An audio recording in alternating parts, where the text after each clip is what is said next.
Bismillah, assalamualaikum warahmatullahi wabarakatuh. Alhamdulillahilladzi binikmatihi tatimmus sholihah.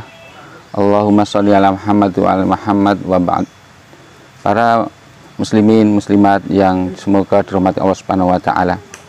Alhamdulillahirabbil alamin, kita panjatkan syukur kita kepada Allah Subhanahu wa taala atas berbagai nikmat yang telah dianugerahkannya kepada kita semuanya. Salah satu kita mensyukuri nikmat dari Allah Subhanahu wa taala antara lain adalah kita berupaya melakukan atau melaksanakan semaksimal mungkin apa-apa yang Allah syariatkan kepada kita semuanya. Di antara syarat syariat yang diperintahkan oleh Allah Subhanahu wa taala adalah menyantuni, memelihara anak yatim, mengasuh anak yatim, dan menyantuni kaum duafa atau kaum fakir miskin. Allah Subhanahu wa taala berfirman dalam surat Al-Maun, A'udzubillahi minasyaitonirrajim. Bismillahirrahmanirrahim.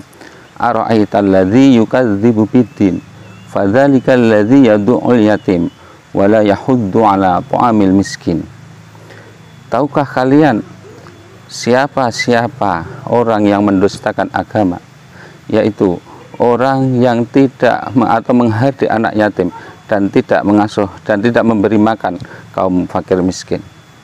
Tentu kita semuanya tidak ingin digolongkan oleh Allah Subhanahu wa taala dalam golongan orang-orang yang mendustakan agama, yakni ketika kita mengetahui anak-anak yatim kita telantarkan, ketika kita mengetahui para duafa, para kaum fakir miskin kita tidak berikan makan dan lain sebagainya. Dan tentu kita selaku umat Rasulullah SAW ingin rindu bisa bertemu kepada junjungan kita Nabi Muhammad SAW di jannah nanti. Nabi Muhammad SAW pernah bersabda, ana wa kafilul yatim fil jannati hakadha, yang artinya saya dan bersama orang-orang yang memelihara anak yatim, menyantuni anak yatim, itu di surga nanti seperti dekatnya dua jari ini. Alhamdulillahirabbil alamin, pada kesempatan ini kami Yayasan Al-Falah diberikan amanah dari seorang musinin berupa wakaf sebidang tanah seluas sekitar 2.250 meter persegi, yang insya Allah dalam pemanfaatannya ini nanti adalah akan kami bangun sebuah panti asuhan yang berbasis pondok tahfidzul Quran, yang kita peruntukkan untuk anak yatim dan kaum duafa dengan secara gratis. Untuk para yatim dan kaum duafa ini nanti bisa kita asramakan di sini. Untuk tahap awal pembangunan ini nanti kita rencanakan untuk membangun beberapa unit bangunan, diantaranya satu unit asrama yang berkapasitas sekitar 20 orang, satu rumah pengasuh, dan satu buah kantor. Sementara alhamdulillah masjid telah berdiri di tanah wakaf ini, sehingga sementara kita tidak perlu membangun masjid. Yang dalam pembangunan tersebut kita rencanakan kira-kira akan membutuhkan dana sekitar 560 juta rupiah.